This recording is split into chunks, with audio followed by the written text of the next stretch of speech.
नमस्कार सभी दोस्तों को, स्वागत आप सभी का वर्ल्ड अवेयरनेस यूट्यूब चैनल पर। अभी जो सीएचएसएल के एग्ज़ाम चल रहे हैं, उसके अलावा जो Haryana CET mains group number 56 और 57 के एग्ज़ाम होने वाले हैं 5 और 6 अगस्त को, तो उसके लिए एक टॉपिक इम्पोर्टेंट बनता है। यहाँ से आपसे क्वेश्चन पूछ सकता है। चलिए स्टार्ट करते हैं। आपसे पूछा जाएगा सूचकांक के बारे में, तो टॉपिक की जो हेडिंग हमारी क्या रहेगी? आपको इसमें बताया गया है वर्ष 2023 के प्रमुख सूचकांक यानी कि इंडेक्स के बारे में। बहुत बार एग्जाम में क्वेश्चन आता है और आगे जो बच्चे दिल्ली पुलिस की एग्जाम की तैयारी कर रहे हैं तो वहां पर भी ये सूचकांक वगैरह पूछे जाते हैं। सबसे पहला है बहुआयामी गरीबी सूचकांक, एमपीआई इसको कहा करते हैं। जारी की बात करें तो लेस इंपॉर्टेंट है, 11 जुलाई 2023 को जारी किया गया था। हाँ, जारी करता कौन था ये आपसे क्वेश्चन पूछ सकता है। तो बहुआयामी मल्टीलेटरल पोवर्टी जो इंडेक्स है उसको जारी किया गया था यूएनडीपी के द्वारा। अब यूएनडीपी की बात करें तो इसकी फुल फॉर्म बनती है यूनाइटेड नेशंस डेवलपमेंट प्रोग्राम।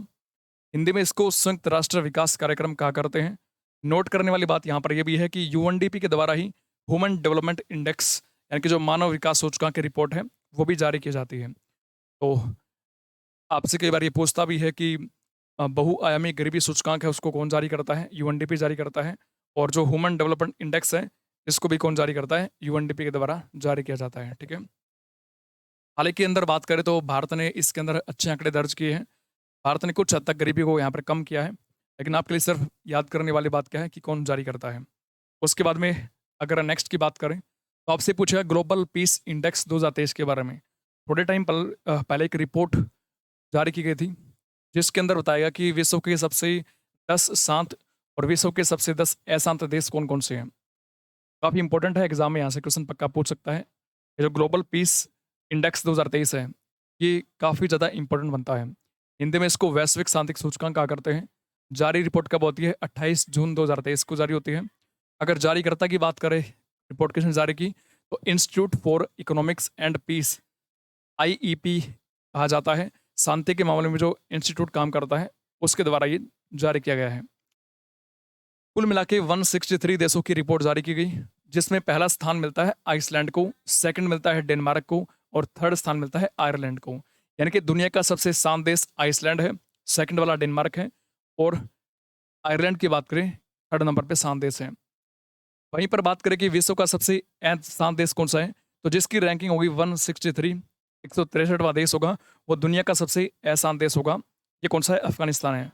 हम सभी जानते हैं कि अफगानिस्तान में तालिबान की सरकार है और तालिबान की सरकार है तो वहाँ पर लोग जो जीवन जीते हैं वो काफ़ी खतरनाक भरा जीवन जीते हैं।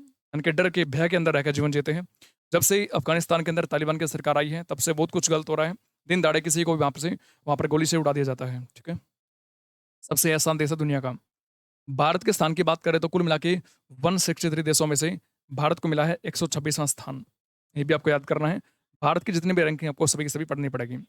उसके बाद में नेक्स्ट बात करते हैं विश्व प्रतिस्पर्धात्मकता सूचकांक 2023। यानी कंपटीशन के मामले में आपसे पूछा है कि कौन प्रथम है कौन लास्ट में है।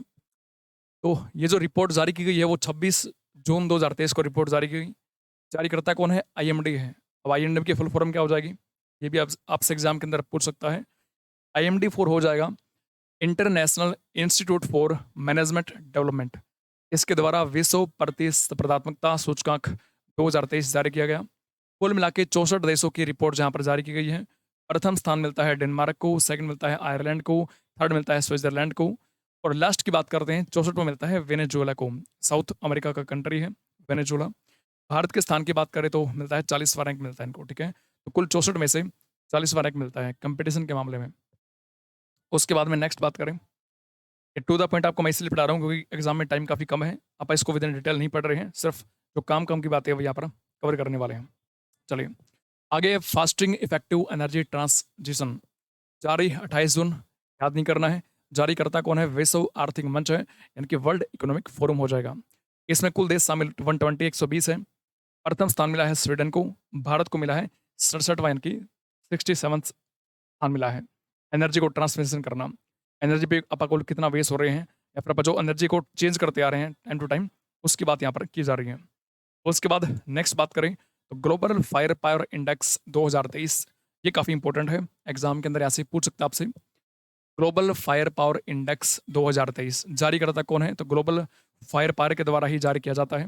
इसके अंदर क्या बताया जाता है कि दुनिया के अंदर जितने भी देश हैं, उन देशों की जो सेना है, तो सबसे शक्तिशाली सेना कौन-सी किस देश की है और सबसे कम शक्तिशाली सेना किस देश की है, वो रिपोर्ट यहाँ पर जारी की जाती है। जारीकर्ता आपने पढ़ लिया, कुल देश शामिल है 145, 145 है। अब प्रथम स्थान पे बात करें तो दुनिया की सबसे शक्तिशाली जो सेना है वो यूएसए की है। काफ़ी इनके पास में बहुत सारी टेक्नोलॉजी है और स्ट्रॉन्ग कह सकते हैं आप, ठीक है? जब युद्ध के मैदान में उतरते हैं तो सबसे अधिक टेक्नोलॉजी किसके पास में होती है? सबसे मजबूत तरीके से कौन-सी सेना लड़ सकती है? तो उसकी यहाँ पर बात की जा रही है। सबसे अधिक है यूएसए, सेकंड वाली सेना है रूस की, थर्ड वाली चाइना की है और भारत की बात करें तो पूरे वर्ल्ड के अंदर भारत की सेना आती है 4th स्थान पर, चौथे स्थान पर आती है, काफ़ी इंपॉर्टेंट है। सबसे नीचे की बात करते हैं, भूटान और आइसलैंड सबसे नीचे आते हैं। आइसलैंड तो अपने को पता है कि वैसे भी काफ़ी शांतिप्रिय देश है, अभी अपन ने पढ़ा शांत देश है, तो यहाँ पर सेना की इतनी आवश्यकता नहीं पड़ती है आइसलैंड के अंदर, ठीक है? अ, उसके अलावा भूटान की बात करते हैं तो भूटान तो वैसे भी छोटा-सा देश है, तो इसको भी यहाँ पर सेना वगैरह कुछ भी नहीं होती है और ये भी काफ़ी शांतिप्रिय देश ही है, ठीक है? ना यहाँ पर कोई लड़ाई-झगड़ा करता है किसी के साथ में, अपना काम करता है, ठीक है? तो यहाँ की सेना भी क्या है, सबसे कमज़ोर है, ताकि नाम मात्र की सेना है यहाँ पर। उसके बाद में अगला है ग्लोबल जेंडर गैप 2023, ये भी इम्पोर्टेंट है। यानी कि लिंग के अंदर अंतराल कितना है, जेंडर गैप महिला और पुरुष के साथ में भेदभाव होता है कि यहाँ पर समानता कितनी है, यहाँ पर कह सकते हैं कि जेंडर के बीच में महिला और पुरुष के बीच में समानता कितनी है, कितना समान समझा जाता है। उसके लिए भी आए साल रिपोर्ट जारी होती है, ग्लोबल जेंडर गैप, जेंडर के बीच में, वुमेन मैन के बीच में कितना गैप है। जारी 20 जून को हुई थी रिपोर्ट, जारी करता कौन है? अगेन वर्ल्ड इकोनॉमिक फोरम है, डब्ल्यूईएफ है। कुल इसमें देश शामिल है 146, प्रथम स्थान आइसलैंड को मिलता है, लगातार 14वीं बार प्रथम स्थान प्राप्त किया है आइसलैंड ने ग्लोबल जेंडर गैप इंडेक्स के अंदर। सेकंड नॉर्वे का है, थर्ड फिनलैंड का है। भारत की बात करें तो 146 में से 127वां स्थान मिलता है ग्लोबल जेंडर गैप के अंदर। आगे कुछ सुधार इसके अंदर हुआ है। उसके बाद पासपोर्ट की बात करें तो ये क्वेश्चन भी इंपॉर्टेंट है काफ़ी। पासपोर्ट के बारे में भी आपसे भैया कई बार पूछता है, तो इसको भी पढ़ लेते हैं। हेनले पासपोर्ट इंडेक्स 2023 जारी 18 जुलाई को रिपोर्ट होती है। कुल देश शामिल इसमें 199 है, इनकी जारी होती है।